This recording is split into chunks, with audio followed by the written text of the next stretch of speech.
संसार के तूफानों में गुरुदेव का मिला सहारा, जब डूबा भव सागर में गुरुदेव ने हमको उबारा।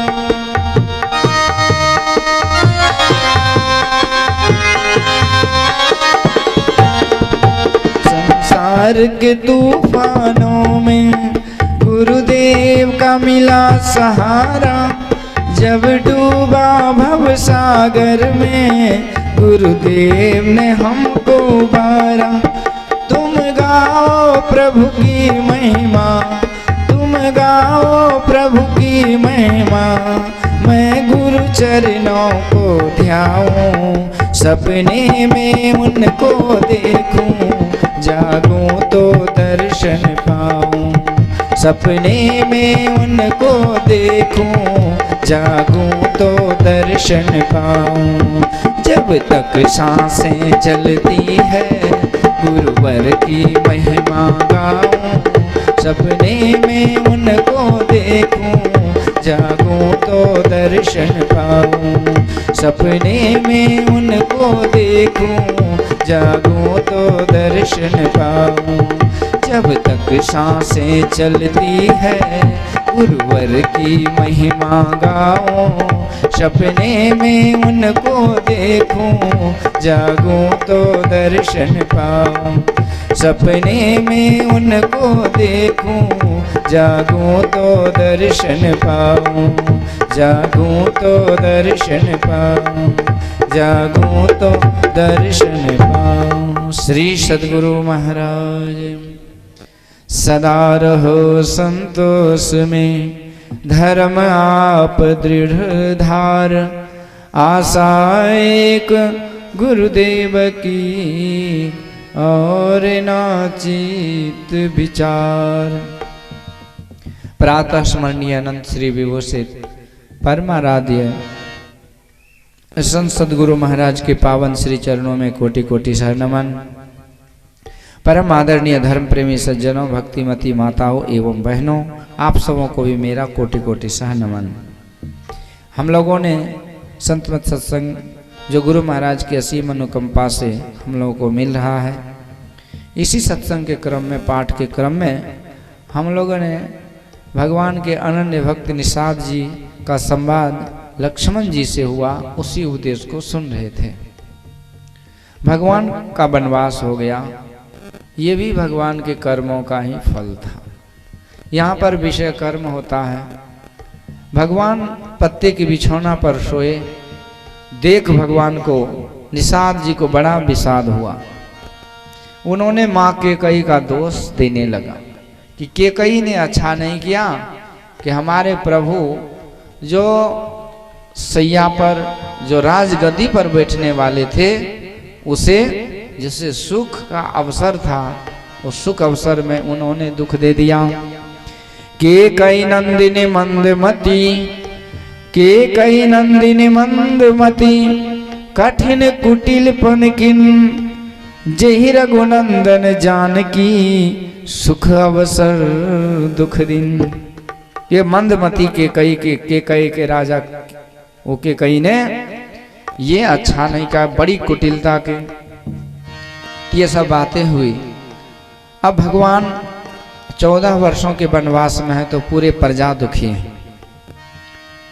तो देखिए भगवान जो वनवास आते हैं ना, इसमें भी कर्म ही है। देवर्षि नारद जी महाराज एक बार भगवान के लोक गए, वैकुंठ लोक, भगवान को अभिवादन किए। एक बार देवर्षि नारद जी तपस्या कर रहे थे, इंद्र को लगा कि ये जब तपस्या कर लेंगे तब का बल हो जाएगा तो कहीं इंद्र की पदवी न छीन लें, तो उनको भी तो परेशानी हो जाएगी। तो इंद्र ने अप्सराओं को भेजा कि नारद जी का तपस्या भंग कर दो। तो देखिए जो सच्चे मन से भक्त होते हैं ना और भक्ति करते हैं निष्काम भाव से, तो माया उसका कुछ नहीं करती है। माया संसार को नचाते हैं। जो माया के पीछे पड़ते हैं, जो माया पति के शरण में जाने का प्रयास करते हैं, माया उसे कुछ नहीं करती है। ये ध्रुव सत्य है। पहले भी देखा गया कि भरत जी महाराज मायापति के पास जा रहे हैं भगवान को लौटाने के लिए। तो वहां क्या हुआ कि इंद्र ने वहां भी माया भेजा अप्सरा को कि जाओ ऐसा काम करो, गुरुसन कहो प्रभु करहु प्रभु सोई, अब भरत ही राम ही भेंट न होई। गुरु जी से कहा बृहस्पति जी महाराज इंद्र ने कि प्रभु ऐसा कुछ करो कि भरत जी को भगवान से भेंटे नहीं हो, क्योंकि ये जाएंगे तो सब मामला गड़बड़ हो जाएगा, लौटा के ले आएंगे, फिर रावण को कौन मारेगा, फिर हमारी तो दुर्गति होती रहेगी, इसलिए इसको मत मिलने दो। तब ये बृहस्पति जी महाराज जानते थे कि राम ही केवल प्रेम प्यारा, जाने ले हो सोई जानन हारा, जान ही ले हो सोई जानन हारा।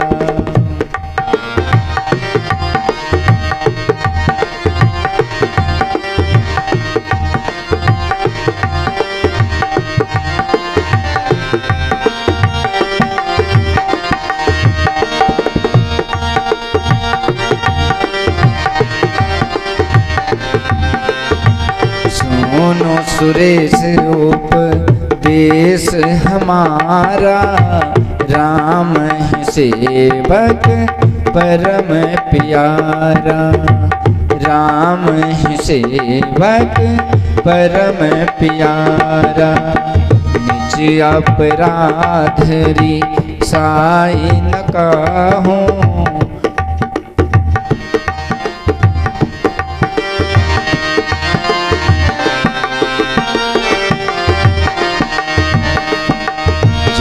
अपराध भगत सन करो, राम रोस सोई पावक जरऊ, राम रोस सोई पावक जरऊ।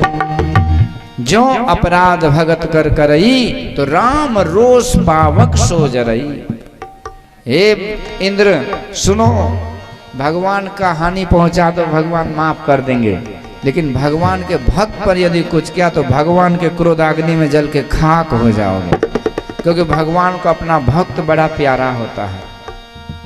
तो जो सच्चे माने में भक्त होते हैं ना, तो उसके लिए भगवान की कृपा रहती, माया छाया उसे कुछ नहीं करती है।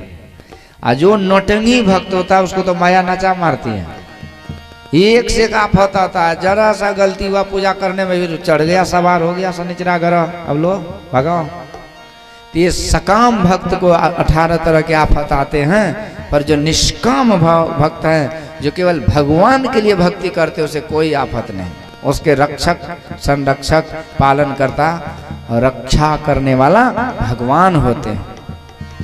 तो इस तरह से हम लोग तो स्वार्थी भक्त हैं, हम लोग को तो सब कुछ चाहिए, उसी के लिए हम कबूला करते हैं कि सत्संग भक्ति करेंगे, बाकी आपके लिए कुछ होने हमको हो जाए हम भक्ति कर देंगे, बाकी आप जानो आपका काम जाने, नहीं दो तो नहीं करेंगे। ये स्वार्थी भक्त होते हैं। पर वो भक्त जिसे भगवान के लिए यानी ईश्वर परमात्मा के लिए ही भक्ति करते हैं कि ईश्वर की प्राप्ति हो जाए मेरे जीवन में, मुझे और कुछ नहीं चाहिए, उसकी भक्ति ही मुझे चाहिए, तो ऐसे भक्तों के लिए भगवान प्रगट रहते हैं। अर्थ न धर्म न काम रुचि गति न चाहो निर्वाण, जन्म जन्म सिय राम पद यही वरदान नो आन। ऐसे भक्त हैं भरत जी महाराज, राजपाट छोड़ के ही आए थे भगवान को लौटाने के लिए। लोग राजपाट के लिए भगवान को मांगते हैं, पर राजपाट तो भरत जी को मिल चुका था, वही राजपाट भगवान को देने के लिए भगवान के पास आ रहे हैं, तो उसको माया कुछ करेगी। यही बृहस्पति जी कहते हैं ऐसे भक्त के लिए यदि तुम माया को भेजोगे ना, तो मायापति तुम्हें नहीं छोड़ेगा। मायापति सेवक सन माया, तो करई तो परई उलटी सुर राया। मायापति के सेवक के सामने माया करोगे तो फिर उल्टे गले का फांस बन जाएगा। और ये बात दुर्वासा ऋषि भी जानते हैं। जब उदाहरण देके सुनाए बृहस्पति जी महाराज ने, तो तब इंद्र देवता डर गए और भगवान से मिलने को भरत जी जा रहे हैं, तो उसे वो माया नहीं रोक पाए। तो इस तरह से यहाँ देवर्षि नारद जी महाराज तपस्या कर रहे हैं, तो माया इंद्र ने भेजा, पर भगवान के भक्त हैं, भगवान के नाम पर तप कर रहे हैं, तो भगवान की कृपा से तो सब कुछ होता है। वैसे देखिए कामदेव सबको नचाया।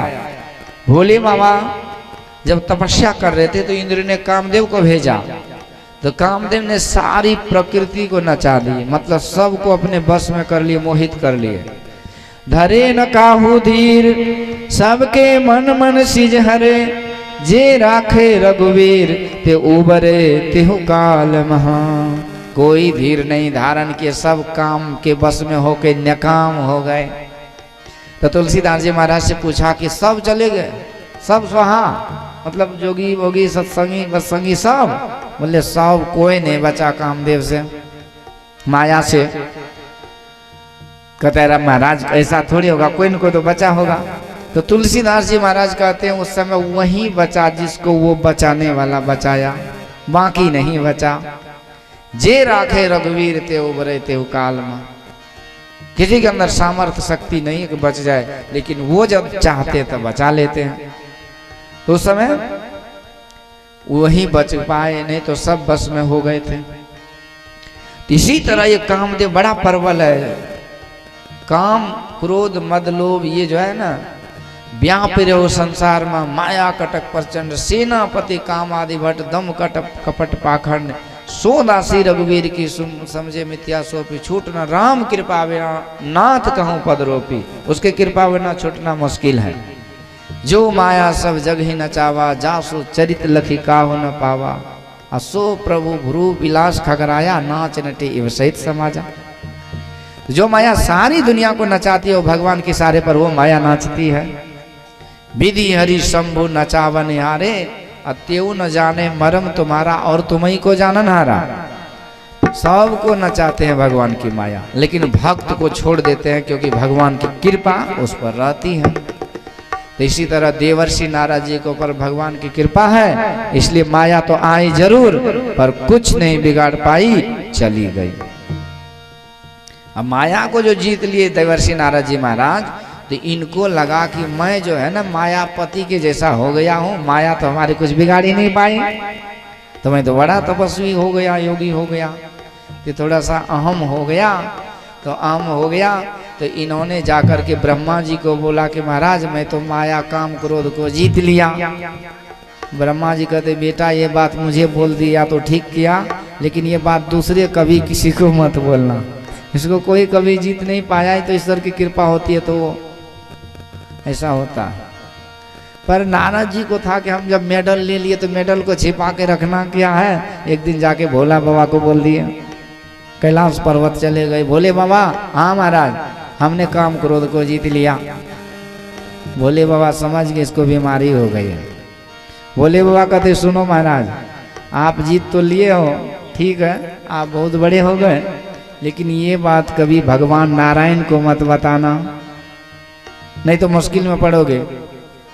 लेकिन भोले बाबा समझ गए, उसकी मानसिकता को देख के समझ गए कि जरूर एक न एक दिन वहां भी बोलेगा।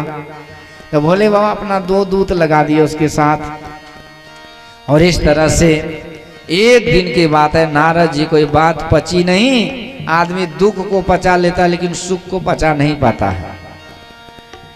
एक दिन पहुंच गए वैकुंठ लोक, भगवान नारायण शेष शैया पर विराजमान है। शांताकारं भुजगशयनं पद्मनाभं सुरेशं, लक्ष्मीकांतं कमलनयनं मेघवर्णं शुभांगम। भगवान बड़े शांत बैठे हुए हैं, लक्ष्मी मैया चरण दबा रही है। उसी समय नारद जी पहुंच गए, नारायण नारायण करते हुए। आज नारद जी को बड़ा बढ़िया स्वागत भगवान ने किया। अब नारद जी को लगा कि आज तक भगवान बराबरी वाली गद्दी बैठने नहीं दिए, आज दे दिए, मतलब भगवान तो अंतर्यामी है, ये जान गए हैं कि मैं काम क्रोध को जीत लिया हूँ, इसीलिए मेरा सम्मान हो रहा है, ना जैसे थोड़े होता है। अब नारद जी का मन और 7वें आसमान पर। उसी समय भगवान कहते हैं कि नारद जी आप जैसे संत के आने से तो वैकुंठ भी पवित्र हो जाता है। कहिए महाराज। बोले हाँ महाराज है, पवित्र क्यों नहीं होगा, हम काम क्रोध जो जीत लिए हैं। बोले हाँ इसीलिए मैंने बोला। इस तरह से बड़ा सुंदर स्वागत सत्कार हुआ, और इसके बाद देवर्षि नारद जी महाराज वहाँ से खुशी खुशी चले आए कि चलो अब विष्णु भगवान भी हमको मेडल दे ही दिए, मोहर लगा ही दिए, तब तो दुनिया में हमसे बड़ा कोई है ही नहीं है। चले जाते हैं आगे, पर भगवान के जो भोले बाबा के 2 दूत थे वो भी पीछे लगे हुए थे सीआईडी। और भगवान ने एक माया क्या करी कि रास्ते में एक सुंदर सा राजभवन को बना दिए, और वहां पर के जो राजा थे वो अपने राजकुमारी का स्वयंवर करने जा रहे थे। और उसी रास्ते से नारद जी जाते हुए देखे तो राजा ने बड़े भाव से भक्ति से बुलाया और स्वागत सम्मान किए। और इसके बाद कहते महाराज मेरी राजकुमारी बेटी है, उसकी शादी होने वाली है, बड़ी कृपा होगी यदि उसकी भविष्यवाणी आप देख लो। तो बुलाया गया। नारद जी महाराज ने उसके हाथ को देखा, जो एहि बर अमर सोई होई, समर भूमि तेहि जीत न कोई। जो एहि बर अमर सोई होई, समर भूमि तेहि जीत न कोई। मंगल भवन मंगल हारी, प्रभु दशरथ अजिर बिहारी। प्रभु दशरथ अजिर बिहारी। जैसे देखा ना भविष्यवाणी, नारद जी तो चकरा गए, बाप रे वाह, ये राजकुमारी के भविष्य में तो एकदम वो बड़ा उज्जवल है। ये जिससे वरण हो जाए इसकी, जिससे शादी हो जाए वो तो अमर हो जाएगा, और वो अजय भी हो जाएगा, उसे कोई जीत नहीं पाएगा। तो क्या रखा है साधु महात्मा ये झाल मजीरा बजा के फालतू का समय बर्बाद करना। ये तो दोनों लोक पर लोग दोनों बनेगा, एक तो अमर भी हो जाएंगे और दूसरा किसी से हारेंगे भी नहीं, तो अमर रहेंगे तो सब दिन अमर ही रहेंगे, और राजकुमारी भी ये साथ रह जाएगी। पर नारद जी सोचने लगे हम तो बाबा बैरागी हैं, ये राजकुमारी हमें कैसे मिले, इसके जैसा तो लगता है तीनों लोक में कोई सुंदरी नहीं है। पर भगवान के ध्यान करते थे नारद जी महाराज, तो उसे ये जरूर पता था कि भगवान भी परम सुंदर है। और जब दोनों का मिलानी किए तो लगा कि उससे उसी की जोड़ी जम सकती है, तो क्यों न हम भगवान का ही रूप ले ले ताकि राजकुमारी हमको हो जाए। सीधे देवर्षि नारद जी दंदनाते हुए वैकुंठ लोक पहुंच गए। भगवान ने फिर से स्वागत किया, आइए महाराज आइए आइए आइए। नारद जी कहते महाराज एक छोटा सा काम पड़ गया है। भगवान कहते लो, अभी बोले थे कि हम काम को जीत लिए, फिर ये काम कहां से आ गया।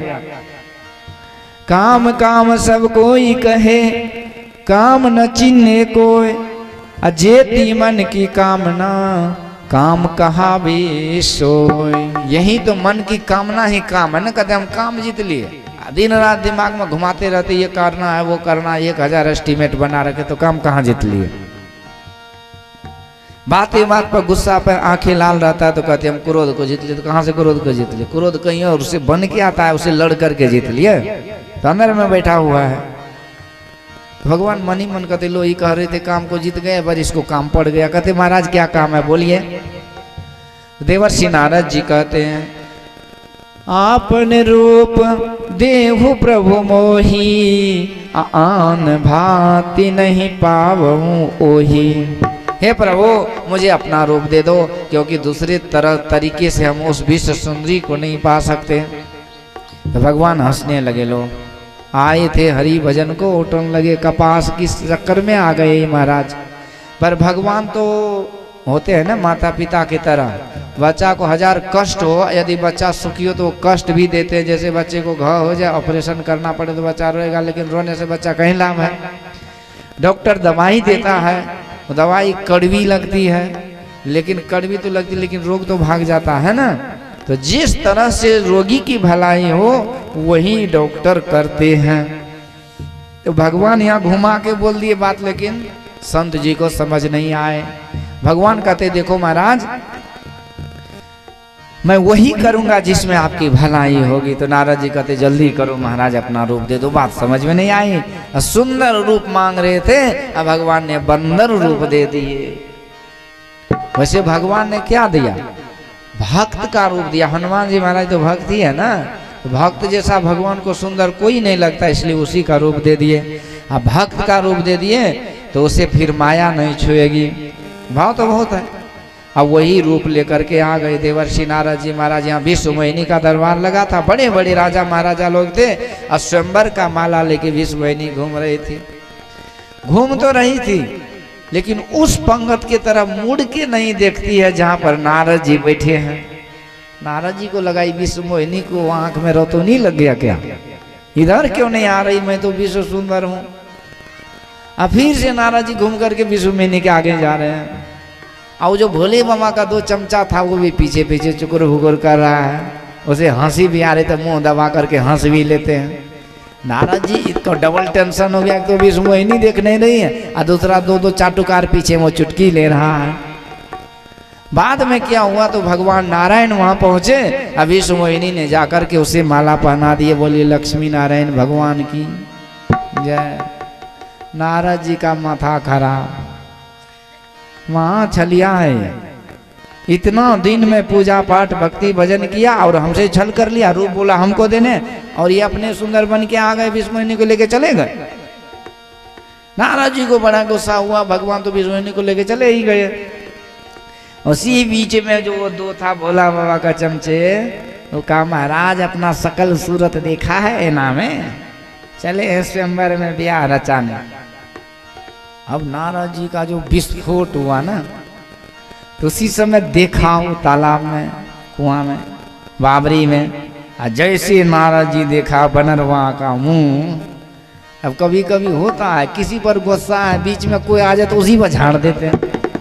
2 में झगड़ा हो ना और तीसरा बचाने जाता, कहीं उसी को लाठी पुल्ठी लग जाता है, इसीलिए लोग बचाने भी नहीं जाते हैं, किसको लाठी खाना। अब वो गुस्सा तो था भी विष्णु भगवान पर, लेकिन जो भोला बाबा का 2 चमचा था, वो जो चुटकी ले रहा था, उसको जो देखा उसी पर बरस पड़े। अरे मूर्खो, तुम मेरे मजाक उड़ा रहे हो, लो मैं श्राप देता हूं, तुम 3 जन्मों के लिए राक्षस हो जाओ। वो चेला सब सोचे कि बेकार में इसके चक्कर में हम बर्बाद हुए, भोला बाबा ने फंसा दिया। पर उसी समय नारद जी का क्रोध और बढ़ता गया। जा रहे थे रास्ते से, और उधर से भगवान का रथ आ रहा था विश्व मोहिनी और लक्ष्मी मैया के साथ। जैसे देखा नारद जी आंख बबुल्ला हो गए, एकदम बड़बड़ाने लगे। परम स्वतंत्र नहीं सिर पर को, भाव इच्छा करो सोई सोई। पूरे एकदम स्वतंत्र रहते हो, ऊपर में तो कोई है नहीं देखने सुनने वाला, जो मन होता वही करते हो। लो मैं श्राप देता हूँ कि जिस तरह मैं नारी बिरह दुख लय अपारा, जिस तरह मैंने दुख होगा, तुम भी पत्नी के विरह में वियोग में अपार कष्टों को झेलोगे। और जो रूप बंदर का मुझे दिया, वही बंदर तुम्हारा मददगार होगा। यूं तो कहे, और उसी समय भगवान ने माया का मेला उसार लिए। अब देखते हैं तो कहीं वो विश्व सुंदरी नहीं, कहीं कुछ नहीं। नारद जी तो खुद तपस्वी हैं। जब पुरानी प्रवृत्ति फिर से लौटाई, चेतन वृत्ति, अब नारद जी बार बार क्षमा याचना करने लगे। तो भगवान ने कहा महाराज, आपके अंदर जो थोड़ा अहंकार हो गया था कि मैं काम को जीत लिया, इसीलिए मैंने ये माया किया। पर आप संत हैं, आप अनंत के समान है, आपकी पूजा सब जगह होती थी, हो रही, होती रहेगी। ये तो मेरी माया थी। बोलिए श्री सद्गुरु महाराज की। यहीं पर कर्म बना कि भगवान जंगल को आ गए। अयोध्यावासी रो रहे हैं, कल तिलक होने वाला था भगवान का, और केकई माँ अनशन व्रत में आ जाती है। केकई माँ चली गई वो कोप भवन में, और वहीं पर अनशन धारण कर लेती है। कोप भवन में जाकर के काले वस्त्र पहनकर खाना पीना छोड़ दी, क्योंकि केकई को भी उसका जो मंथरा था ना दासी, वहीं पर गला दिया था। तो कहने का अभिप्राय है कि एक बार बचपन में केकई महारानी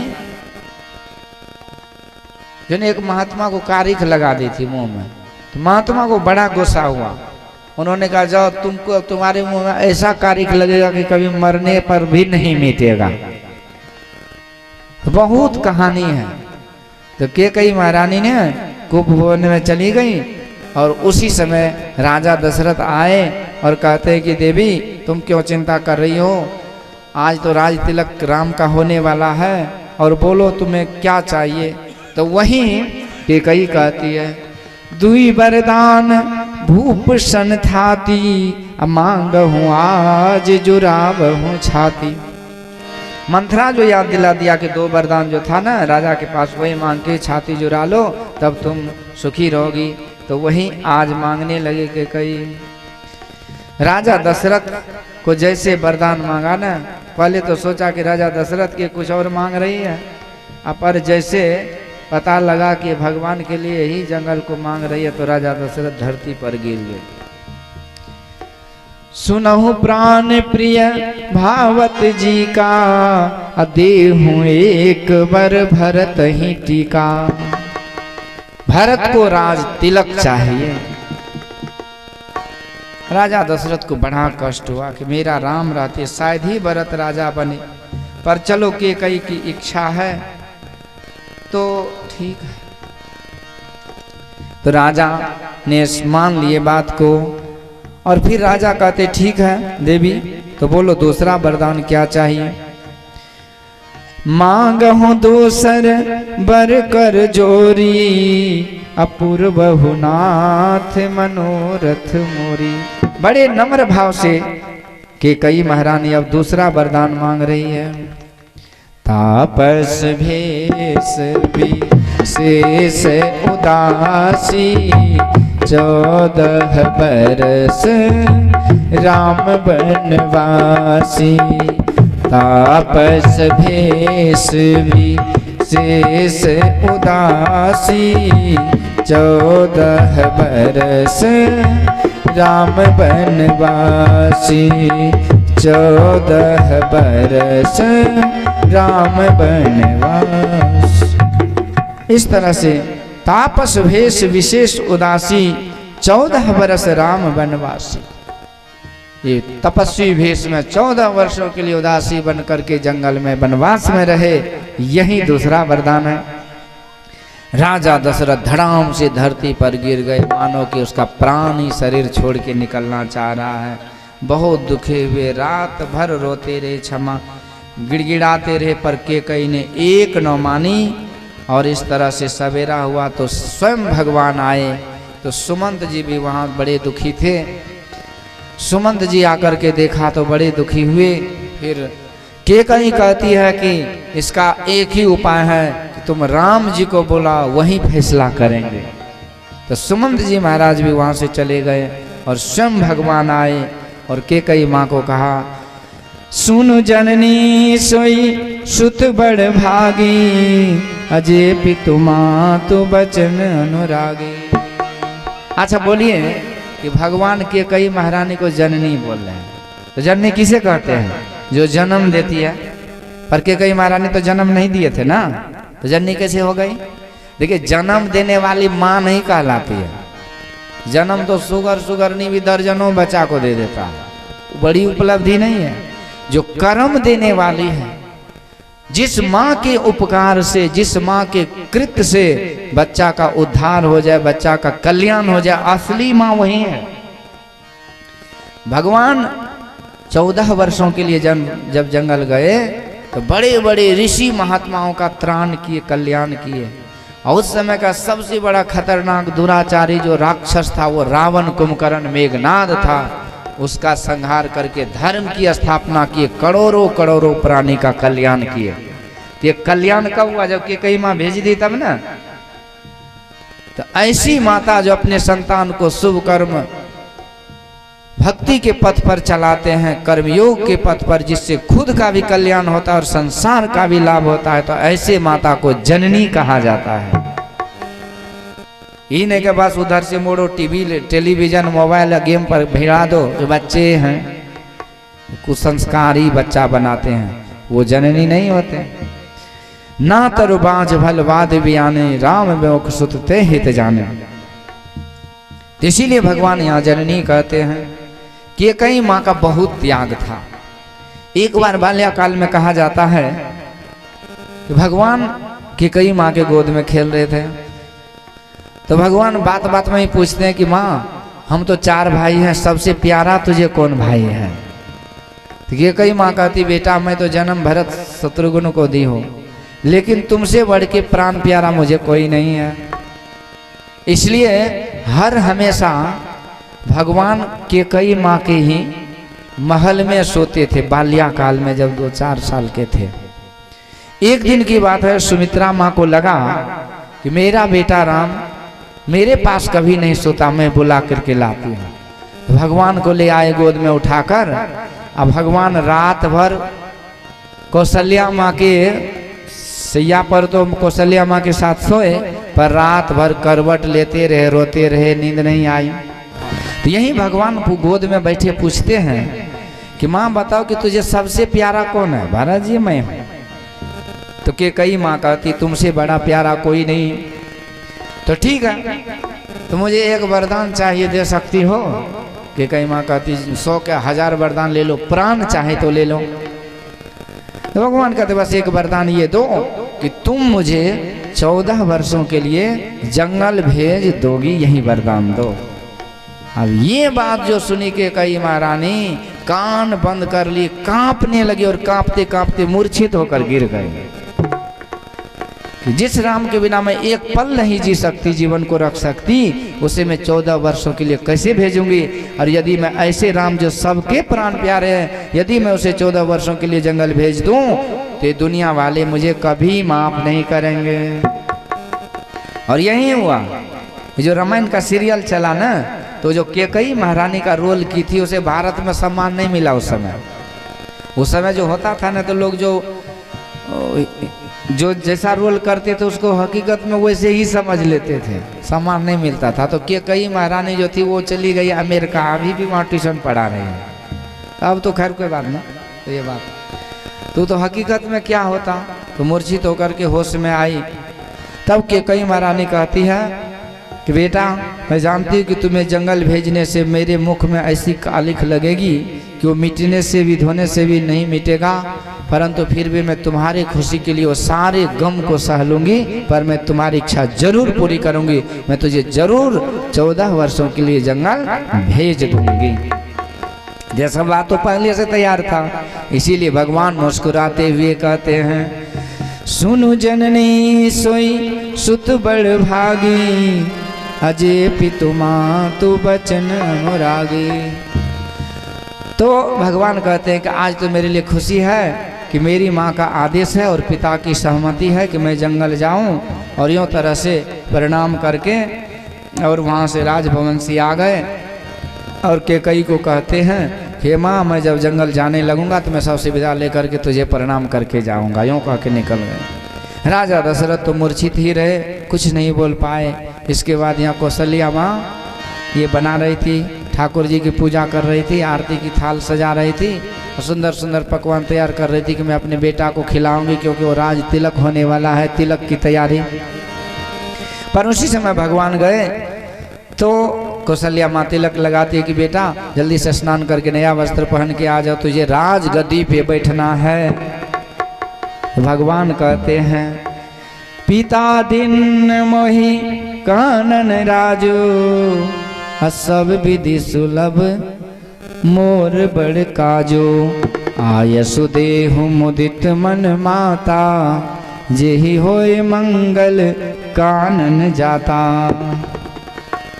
माँ अब ये राज तिलक की तैयारी की कोई जरूरत नहीं, क्योंकि पिताजी ने मुझे जंगल का राज दिया है। अब मुझे खुशी खुशी आशीर्वाद दो कि जंगल जाते मुझे कोई दिक्कत ना हो। कौशल्या माँ मूर्छित हो गई। सवेरा हुआ, सुमंत जी का रथ तैयार हुआ, पूरी प्रजाओं में शोक छा गया और भगवान सब प्रजाओं को रोते छोड़ अवध को छोड़ चल पड़े जंगल की ओर। राम गयो बनवास मेरो, लखन गयो बनवास, चंदा छुप जा रे बादल में मेरो, राम गयो बनवास, चंदा छुप जा रे बादल में मेरो, राम गयो बनवास। राम गयो बनवास मेरो, लखन गयो बनवास, चंदा छुप जा रे बादल में मेरो, राम गयो बनवास, चंदा छुप जा रे बादल में मेरो, राम गयो बनवास।